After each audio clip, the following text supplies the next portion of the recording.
We are with world-renowned economist Jeffrey Sachs of Columbia University. You were one of the contenders for the World Bank presidency. You decided to drop out. Why is World Bank still relevant given the changing dynamics of the world?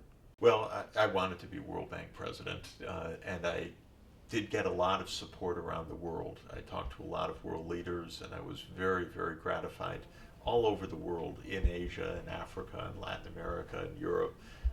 Governments came out for my candidacy. I couldn't convince my own president. So I wanted President Obama's nomination. The U.S. carries such a big weight in this. I tried hard, but I didn't get it. But in the end, I did have an influence, which I think was a good one.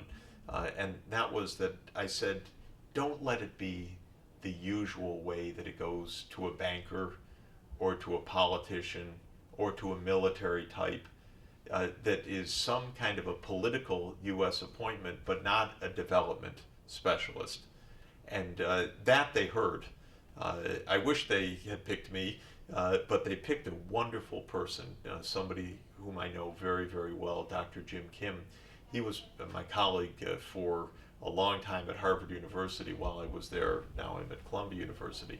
I think Dr. Kim will be an outstanding leader of the World Bank. So when he was nominated by the U.S., I didn't want to run against him. He's a friend, a colleague, someone I think that can be an outstanding candidate. So I withdrew from the race. I supported him. He then flew around the world, met with a lot of governments. Every government that he met said, this is a very good leader, and he got the vote. I've met very recently with him to talk about his vision and the next steps of the World Bank, and I told him that I would give him all the support. Since I work at the United Nations as a special advisor to the Secretary General, I expressed an interest in closer relations of the World Bank and the UN. This is something I'm certainly going to work on doing. The World Bank is important because it is the main meeting grounds for development strategy at a global level.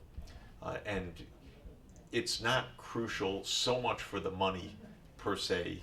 Of course, it does disperse billions of dollars a year, but so do private banks, so do the financial markets.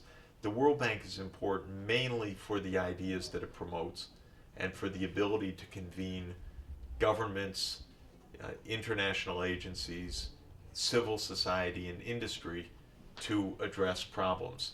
It's good when it does that. It fails when it simply is acting like a bank, because we have a lot of banks, so we don't really need just another bank. We need a development institution that is leading on challenges of sustainable development.